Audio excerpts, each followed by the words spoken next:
Hello, and welcome to my podcast, The Sam Show, the show where we discuss books and media all while having fun.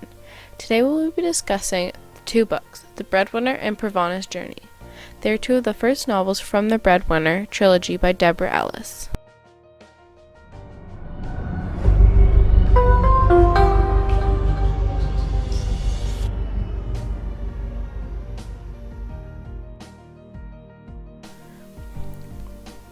In this edition of The Sam Show, we are going to be going in depth and discussing many aspects of these great novels.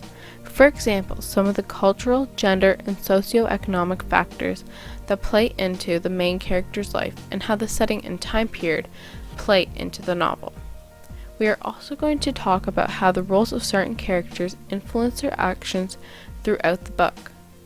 Then finally, we are going to discuss the ending and our overall takeaway from this great novel. This book is set in wartime Afghanistan, where 11-year-old Pravana lives with her family in a bombed-out apartment building in Kabul. When her father is arrested for the crime of having a foreign education, the family is left with no money or resources. Forbidden to earn any money as a girl, Pravana must transform herself into a boy and become the breadwinner for her family. When her father leaves, her mother decides to take her oldest daughter, Nuria, to Pakistan to get married, and left Pravana with their family friend, Miss Weera. When her father is returned by the Taliban, they decide to go looking for their family because they had learned that Pakistan had been taken over by the Taliban also. On their journey, her father passes away, and Pravana, now 13 years old, is alone and determined to find them again.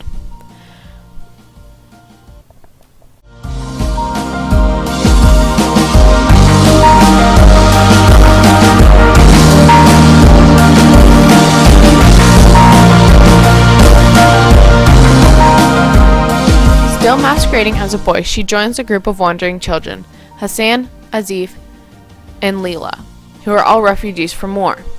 The author uses simple, compelling language, memorable characters, and a wealth of imaginative detail in this wrenching look at the human cost of war. This is also surprisingly a hopeful story of survival. For the time period, Pravana's family was more modern, and her family believed in the women's rights and education, unlike the Taliban, who are really against it. Because of the factor of the Taliban in the war, it plays a big part into her family's life. Pravana throughout the book often talked about her life before the war and how they always had nice things in a nice home. But with every bomb, they lost more and more of their stuff until her family of 6 all lived in a one-room apartment. Without the factors of the war and the Taliban, Pravana wouldn't have had to have changed herself to become something that the Taliban expected.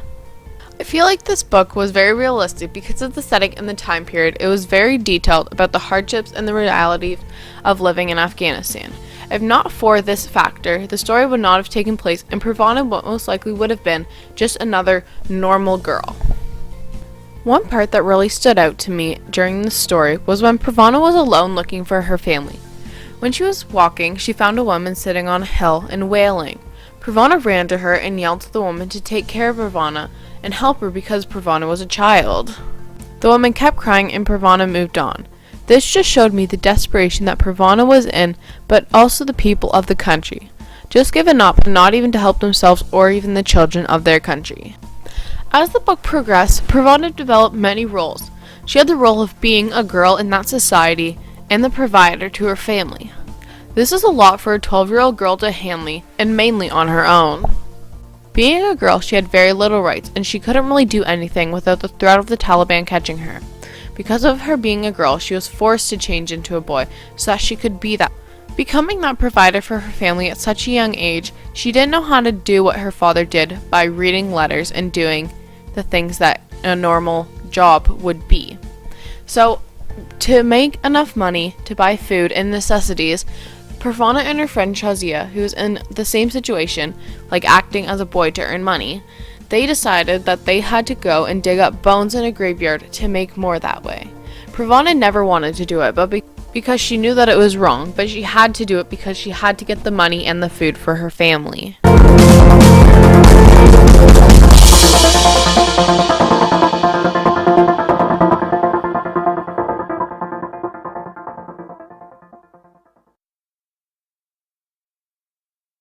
At the end of the book, Pravana found her mother and her family, but the way that it happened was very sad. The little girl Leela that she had with had died from an explosion in the camp. Leela was just trying to get food from the minefield because they were all so hungry and there had been a very big shortage of food in the camp they were in. Her mother found her in all of the confusion and got very upset because, again, as she said in the book, another Afghan child has gone dying without her family with her. But since Pravana was with Leela, her and her mother were able to be reunited. Yes, the ending was very sad, but I think it was a good ending because she found her family, and it really showed me as the reader how the children are just trying to do good. Personally, I would have liked to see the ending without Leela dying, but I did understand the meaning. By the end of the book, Pravana did become more of a mature and independent person. This book is a compelling, true-to-life, incredibly moving book. Unlike most books where your favorite character is never completely safe from dying, which is why it was so true to life.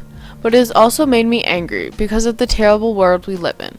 There is so much we take for granted in our society, and we don't realize that people who are just like us are suffering and dying. I really like this book throughout it from beginning to end. I would really recommend this book for anyone of any age. I really hope that you guys will be able to read it, and thank you for listening to my podcast.